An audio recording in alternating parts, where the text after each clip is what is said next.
Gente, hoje eu queria meditar com vocês em algo que mexeu comigo essa semana. Essa semana eu recebi um desafio de trazer uma palavra e eu fui começar a estudar. E estava difícil encontrar um caminho. E foi legal que quando eu descobri esse caminho, a Júlia ainda estava meio deitada na cama, né, amor? Amor, descobri! Deus falou comigo! E eu fui correndo lá e preguei para ela já na cama. Então ela já tem um spoiler de tudo que eu vou falar hoje. Mas Deus mexeu muito comigo e eu queria começar fazendo uma pergunta para você. O que você tem feito com as suas conquistas? Olha para o cara do teu lado aí e fala assim, o que você faz com a sua conquista? Pergunta para ele se ele tem conquistado alguma coisa. Quem trabalha aqui? O que a gente conquista no final do mês? Salário, tutu, dinheiro. E a pergunta é, o que você tem feito com o seu dinheiro? Quem faz faculdade aqui? Quando vocês terminarem a graduação, vocês vão receber um diploma. Esperamos, em nome de Jesus, amém? O que você vai fazer com esse diploma, esse certificado? O meu está pendurado lá no escritório de casa. Bonitinho lá. A pergunta é, o que você faz com a sua conquista? Mas antes da gente entrar propriamente no assunto, é importante a gente entender qual é a nossa realidade hoje. Vou fazer uma afirmação, se for verdadeira, você vai fazer aham. Se não for verdadeira, você vai fazer aham. Nós vivemos numa geração egoísta. Eu não entendi. É aham ou aham?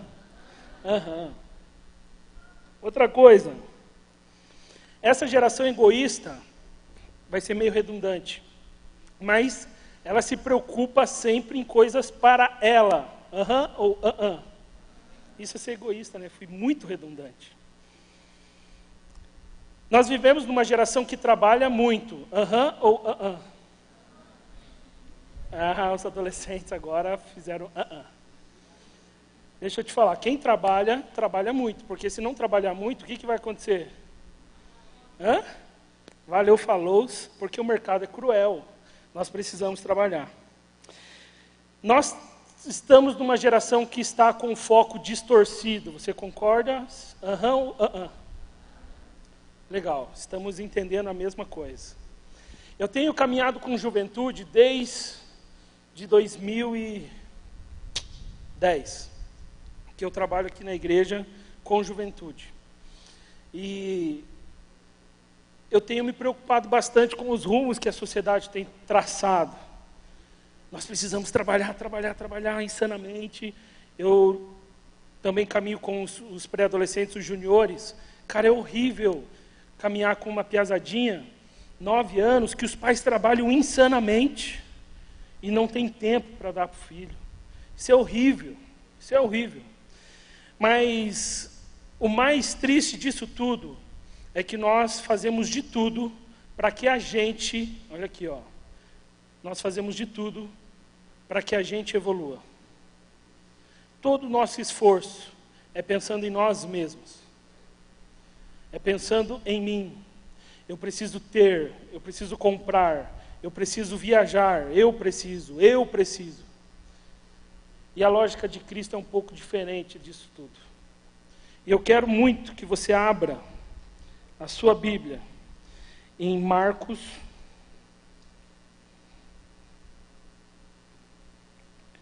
deixa eu ver aqui, Marcos 14.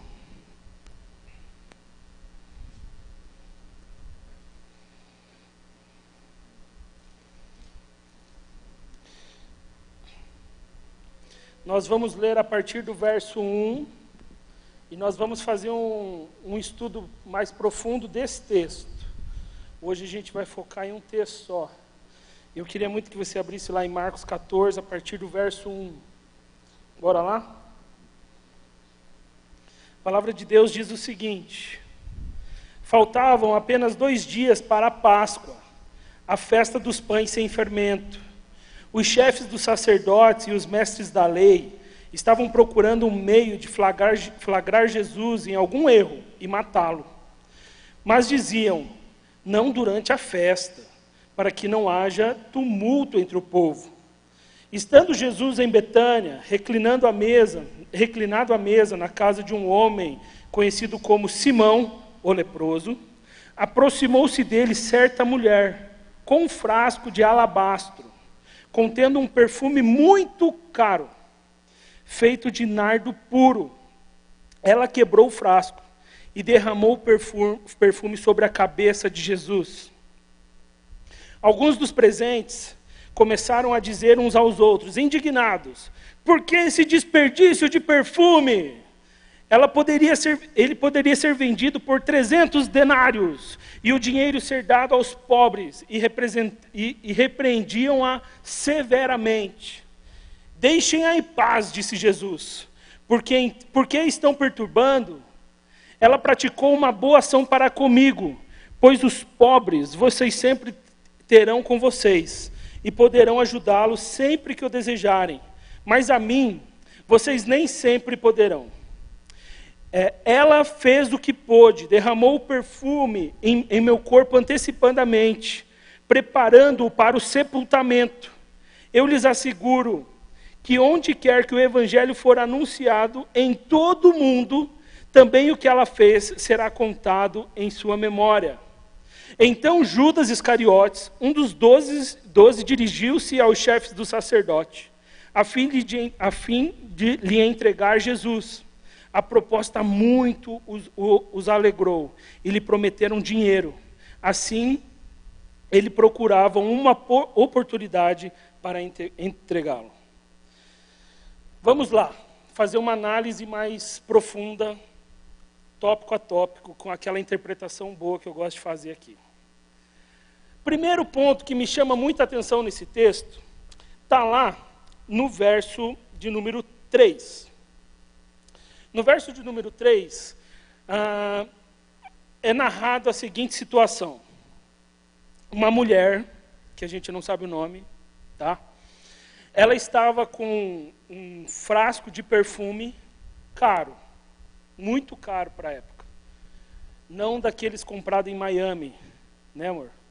Outro, que eu não sei qual é, que é um perfume muito caro. Um perfumão top. E essa mulher pegou esse perfume e, de uma maneira bonita, ela foi lá e consagrou esse perfume ao Senhor. Era uma prática da época. Ela foi lá, quebrou e começou a jogar aquele perfume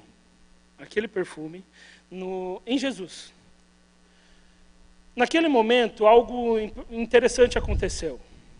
E esse algo interessante foi o seguinte. As pessoas estavam ali olhando, e as pessoas começaram a ficar escandalizadas. Primeira coisa que a gente precisa aquele perfume, a palavra de Deus diz que ele custava 300 denários.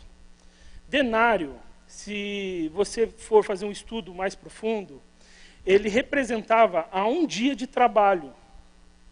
Então, era um frasco de perfume que representava 300 dias de trabalho, quase um ano de trabalho para comprar aquele perfume. A minha pergunta é, essa mulher deve ter se sacrificado para conseguir esse perfume, sim ou não? A Bíblia não conta para nós como ela conquistou isso, mas de fato era uma conquista dela. Era algo muito valioso que ela tinha. Essa mulher tinha algo muito importante, que custava muita grana, era algo extremamente valioso, não só para ela, mas para todo mundo daquela época. E aquela mulher toma uma atitude.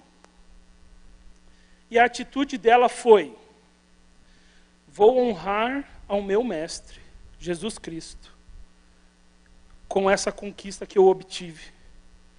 Eu vou pegar isso que eu ganhei ou conquistei, enfim, e vou honrar ao meu Senhor, Jesus Cristo. Quando ela tomou essa decisão de pegar esse perfume muito caro e dar totalmente ao Senhor, sabe o que começou a acontecer? Alguém leu aqui comigo? Depois que ela tomou a decisão de honrar a Jesus com aquele perfume, com aquele valor que ela tinha na mão, o que começou a acontecer? Vamos lá para o verso 4. Alguns presentes, algumas pessoas que estavam ali, começaram a dizer uns aos outros, indignados: por que esse desperdício de perfume? Gente, a geração de antigamente não era tão diferente da nossa geração também. Quando ela tomou uma decisão de entregar tudo ao Senhor, a sociedade não estava preparada para aquele ato. A sociedade olhou e falou: véi, você é doido. Você está pegando esse perfume que é quase 1 ano de trabalho, e você está consagrando ao Senhor, a Jesus, a esse homem. Você está maluca? Você podia vender, fazer dinheiro. E daí no final ela dá eles dão até uma acalmada. Pega esse dinheiro e dá para os pobres, para fazer uma moral. Eles se escandalizaram com o fato daquela mulher ter pego algo que ela conquistou e ter dado integralmente ao Senhor. A sociedade hoje não está diferente. Quando você pega algo que você conquistou e fala assim: eu vou doar, eu vou expor um pouquinho a minha esposa. A Julie teve um ato muito bonito no ano passado. Ano passado, a Julie estava com um cabelo bem grande. Era algo que ela gostava muito do cabelo dela. E ela, de uma maneira linda, no meu ponto de vista, ela doou o seu cabelo para a campanha do câncer, foi? Da campanha do câncer. Ela pegou algo que ela conquistou durante anos. Quantos anos sem cortar o cabelo, amor? Assim, 2? Que você foi deixando? Enfim, o cabelo estava grande e demora para ter cabelo. Mas era algo que ela gostava muito. E ela foi lá, tirou o cabelinho e doou. Para algumas pessoas foi uma ação, um gesto até generoso. Mas algumas pessoas, mas para que fazer isso? Em alguns momentos da vida, a sociedade não está preparada para uma doação integral. E a gente vai conversar mais sobre isso. Seguindo um pouco o texto,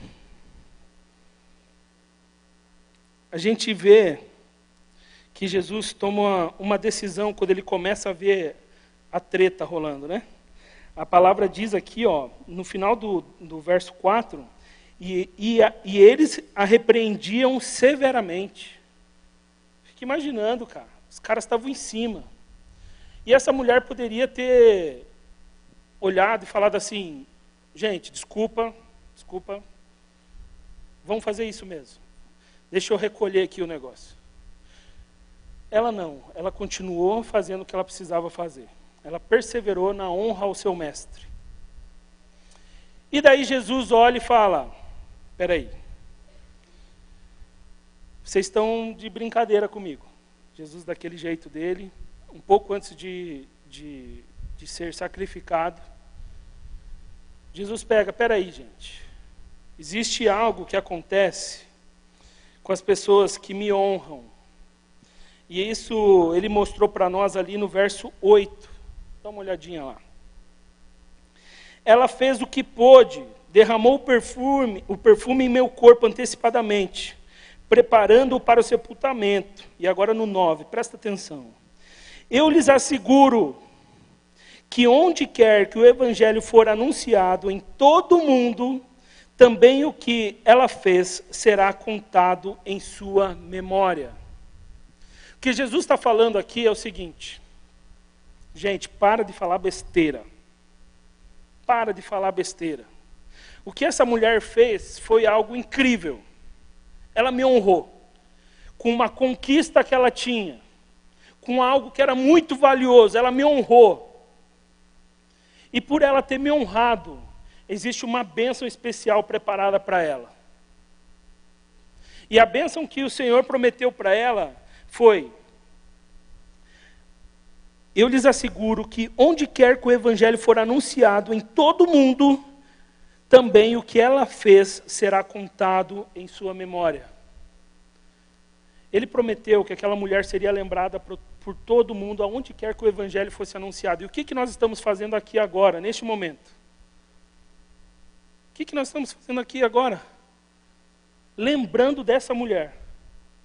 Cumprindo uma promessa que Jesus fez para ela há 2000 anos atrás. Aqueles que honram ao Senhor, com as suas conquistas, terão promessas do Senhor e essas promessas serão cumpridas. Essa mulher foi alvo de uma promessa, e essa promessa está sendo cumprida desde o momento que Jesus foi sacrificado. Aonde quer que o Evangelho for anunciado, ela será lembrada.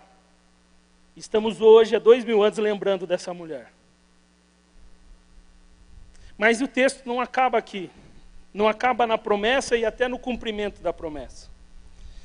Eu acho a Bíblia fantástica, velho. Fantástica, fantástica. Porque, ao mesmo tempo que ele fala de uma promessa para alguém que honra, a Bíblia também mostra uma situação triste. Muito triste. E no final, ali, a partir do verso 10, a Bíblia nos mostra quem faz o troço ao contrário. O que acontece com essa pessoa? Então Judas Iscariotes, um dos 12, dirigiu-se aos chefes do sacerdote, a fim de lhes entregar Jesus. A proposta muito os alegrou e lhes prometeram dinheiro. Assim, ele procurava uma oportunidade para entregá-lo. Sabe o que isso mostra para nós? Ao mesmo tempo que eu tinha visto aqui uma pessoa que pegou a sua recompensa e entregou ao mestre, a gente acaba de ler a história de Judas. E sabe o que Judas fez?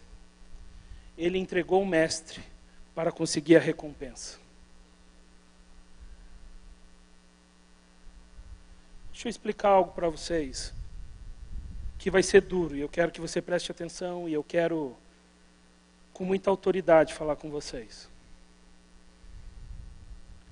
O que aconteceu com a mulher quando ela honrou Jesus e recebeu a promessa? Ela foi honrada também. Mas o que aconteceu com Judas quando ele entregou o mestre para conseguir a sua recompensa? O que aconteceu com Judas? Ele não aguentou viver. Foi um fardo muito grande para ele poder carregar. E muitas vezes na Páscoa a gente vem e olha a história de Jesus e a gente pega Judas, Judas, seu vacilão. E a minha pergunta para você é: quantas vezes você sacrifica o mestre para conseguir uma recompensa? Quantas vezes você sacrificou um relacionamento com Deus para conquistar algo para você? Quantas vezes você largou o Evangelho, cuspiu na cruz de Cristo, pensando em si mesmo? Ah, eu.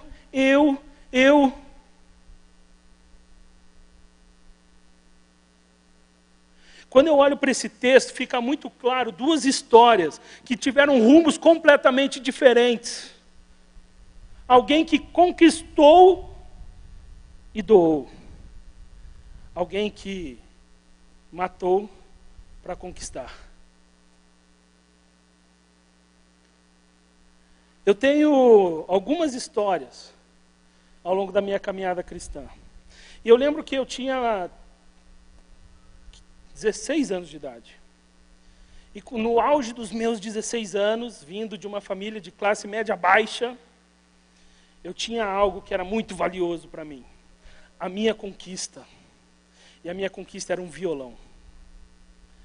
Gente do céu, aquele violão era um Eagle. Lindo, maravilhoso. E eu peguei aquele violão e era o meu violão. Eu estava aprendendo a tocar, eu já estava ministrando na igreja, e o troço estava indo. Eu não era aqui da IBB. E eu lembro que eu estava lá e tal, e foi um missionário lá na igreja. Chegou um missionário lá. E eu lembro que esse missionário começou a orar. E eu lembro, gente, como se fosse hoje. Muito claramente na minha cabeça. Uma voz vindo muito forte falando: doa o seu violão para o missionário. Eu falei: o quê? O meu Eagle? Era Eagle verde água, velho. Era lindo demais. Eu falei: de jeito nenhum.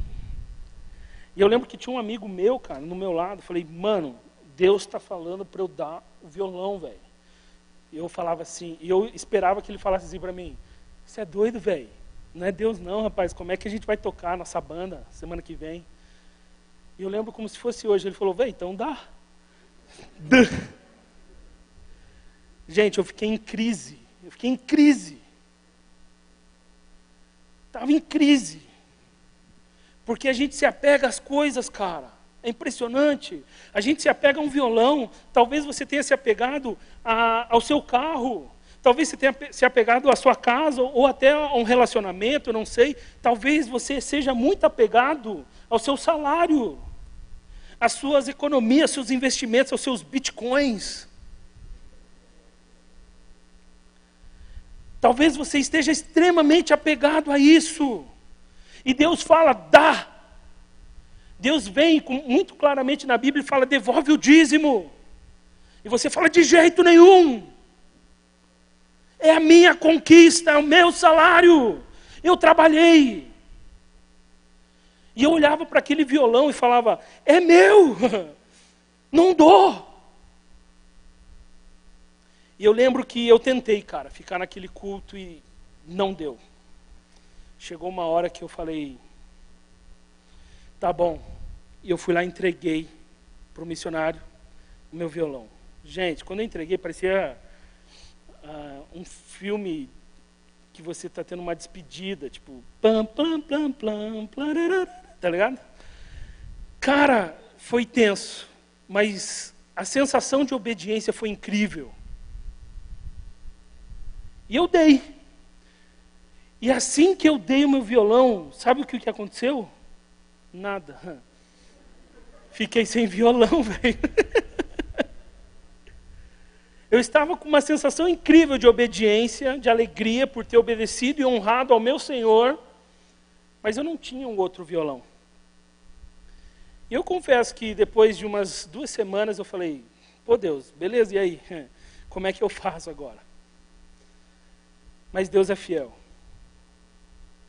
E de uma maneira incrível, meses depois, da mesma forma que eu dei, eu ganhei um violão que me acompanha até hoje, um violão muito melhor do que o violão que eu tinha. Quando a gente honra ao Senhor, Ele nos honra. Quando a gente dá, Ele também nos dá. Princípio da semeadura.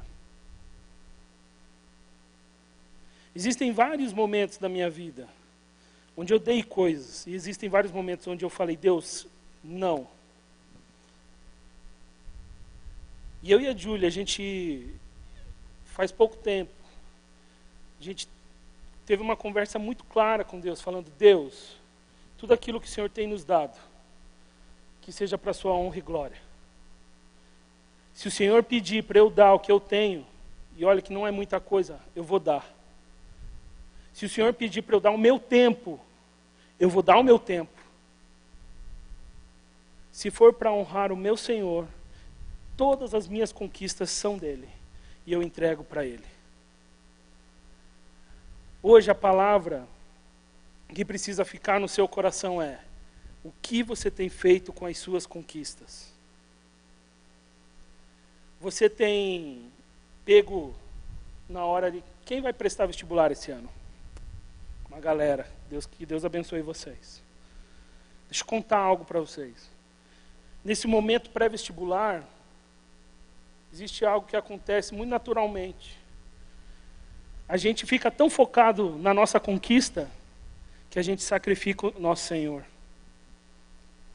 Você fica tão focado em passar em medicina na federal, meu irmão. Eu preciso. Que você esquece de ter um relacionamento com Deus. Isso é algo que acontece muito, velho. E olha, é pesado isso que eu vou falar para vocês. Mas quando fazemos isso, você está sendo Judas Iscariotes. Você tem sacrificado o seu mestre pela sua conquista. Quando você trabalha insanamente, querendo dinheiro, meu irmão, olha aqui. Quando você faz isso e não tem mais relacionamento com Deus, você está sendo Judas Iscariotes. Porque você está sacrificando o seu mestre pela sua conquista. Se vale um testemunho pessoal, mais um para vocês. Sou criado em Pinhais, meu irmão. Sou piá da Vila. Veisópolis. Conhece Veisópolis? É, maluco. Sou de lá. Meu pai ainda mora lá. Vou explicar algo para vocês. Hoje eu tenho muito mais do que eu mereço. Conheci lugares que eu nunca imaginei ter conhecido. Mas em nenhum momento eu pensei em matar o meu Senhor. Sempre quando as coisas boas acontecem na minha vida é porque eu honrei ao meu Senhor. E quando eu honrei, Ele me honra também. Talvez você esteja se perguntando, Deus, por que não está acontecendo as coisas na minha vida? Comece a honrar ao Senhor hoje. Comece a honrar o Senhor com o seu tempo. Galera que vai prestar vestibular, estuda um pouquinho menos e ora mais. Galera que não está dizimando, começa a orar e dizimar que você vai ver o que vai acontecer com a tua vida financeira. Vai vir bênção. Não entra na minha cabeça uma igreja onde você está num pequeno grupo e pessoas passando necessidade, você com uma grana sinistra guardada e você não tem coragem de abençoar o teu irmão, velho. Eu tenho orado muito para que Deus dê sensibilidade para mim e para a Julie. Tenho orado muito para que quando a gente perceba que alguém esteja precisando, se a gente tiver, a gente vai dar.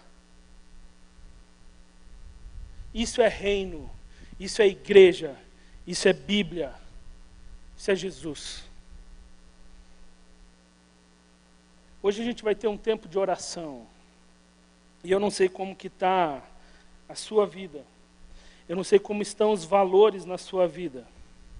Talvez você tenha sido como aquela mulher, e glória a Deus por isso. Você tem pego a sua conquista e tem falado assim, Deus, está aqui, ó, oferta minha para você. Talvez você tenha feito isso, isso é bom demais, mas talvez não. Talvez hoje você está sendo Judas Iscariotes. Olha aqui para mim. É com muito temor que eu vou falar isso para vocês. Não seja Judas Iscariotes. Porque quando você sacrifica o seu Senhor para conquistar algo,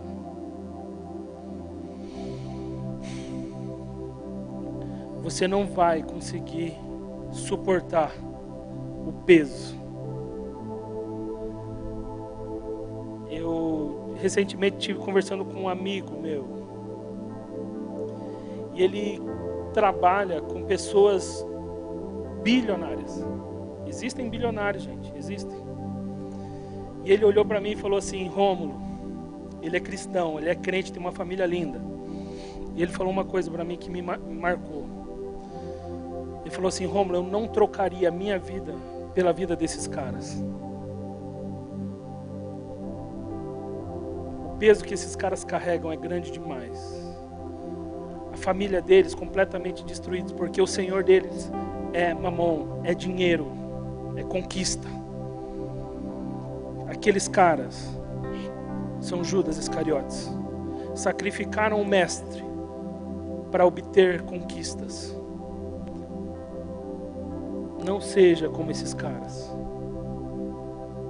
Seja como aquela mulher. Pegue a sua conquista e consagre ao Senhor. Pegue a sua faculdade e consagre ao Senhor. Mas é medicina, Rômulo. Estudei 7 anos. Depois fiz residência R1, R2, R3, R4. E agora que eu vou ganhar dinheiro. Pega essa profissão, meu irmão, e fala assim: Deus está aqui. E talvez Deus fale assim: vá para a Amazônia. Vai para o Médico Sem Fronteira para não ganhar nada.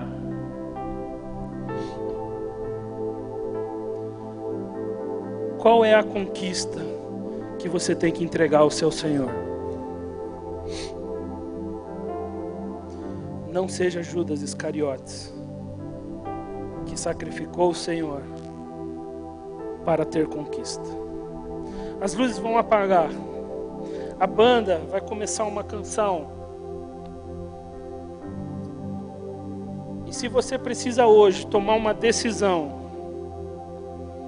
talvez a decisão é sim se tornar fiel no seu dízimo e na sua oferta. Talvez a decisão é ter mais tempo com o Senhor. Talvez a sua decisão seja um relacionamento que você está sacrificando o Senhor por esse relacionamento. Eu não sei, mas se você precisa tomar uma decisão essa noite, você tem um tapete aqui na frente. Você vai poder se ajoelhar.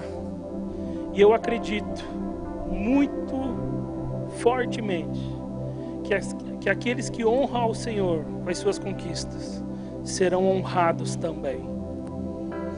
Se as coisas não estão acontecendo na sua vida, meu irmão, vem entregar. Porque quando a gente entrega, a gente recebe.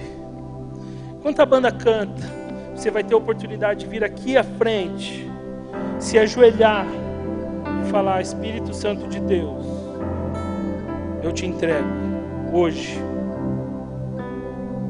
Fica à vontade, enquanto a banda toca essa canção, vem aqui, eu quero orar por você.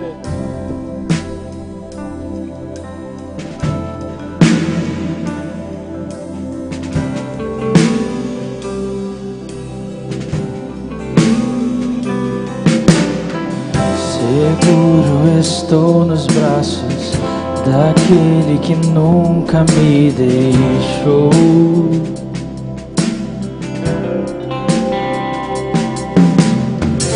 Seu amor perfeito sempre esteve repousando em mim. Se eu passar pelo vale, acharei conforto em teu amor, pois eu sei que és aquele que me guarda, me guarda. Em teus braços é o meu descanso, em teus braços é o meu descanso, em teus braços é o meu descanso, em teus braços é o meu descanso.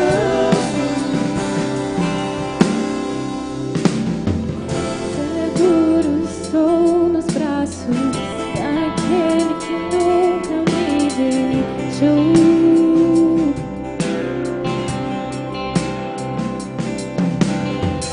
Seu amor perfeito sempre esteve repousando em mim.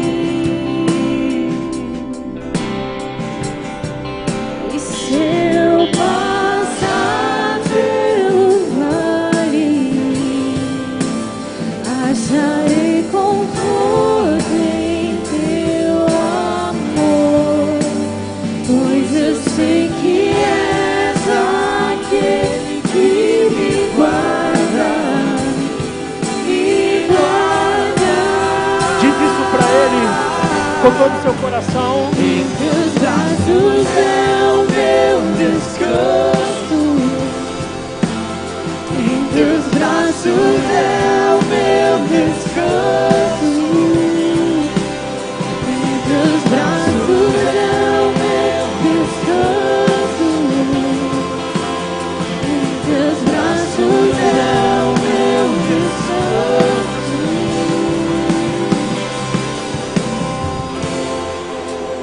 Senhor Deus, nosso Pai, eu quero clamar por todos aqueles que estão ajoelhados aqui, de uma maneira especial. Eu venho clamar para que o Senhor possa receber aquilo que eles estão entregando, assim como o Senhor fez com aquela mulher. E neste momento o Senhor possa estar derramando bênçãos especiais a cada um deles. Assim como o Senhor fez para aquela mulher, que o Senhor possa estar derramando uma bênção sob medida a cada um. Amém, Senhor. Que nessa noite possa ser o recomeço, onde eles entregam as suas conquistas, que eles possam começar algo novo no Senhor. Pai, agora eu clamo pela vida de todos os que estão aqui. Livra-nos de sermos como Judas. Pai, como é fácil a gente se apaixonar pelo dinheiro, como é fácil se apaixonar pelas coisas desse mundo que nos dão prazer, como é fácil idolatrar as nossas conquistas, como é fácil sacrificar o Senhor para conseguir algo. Porém nós sabemos que o resultado disso é horrível. Livra-nos de sermos como Judas, e que todos aqui possamos entender que precisamos ser como aquela mulher, que honra ao Senhor com aquilo que temos. Nós queremos te honrar. Nós queremos te honrar. Muito obrigado, Pai. Nós agradecemos por essa noite, porque sabemos que o Senhor está conosco. É em teu nome, Jesus, que eu oro e agradeço. Amém. Amém.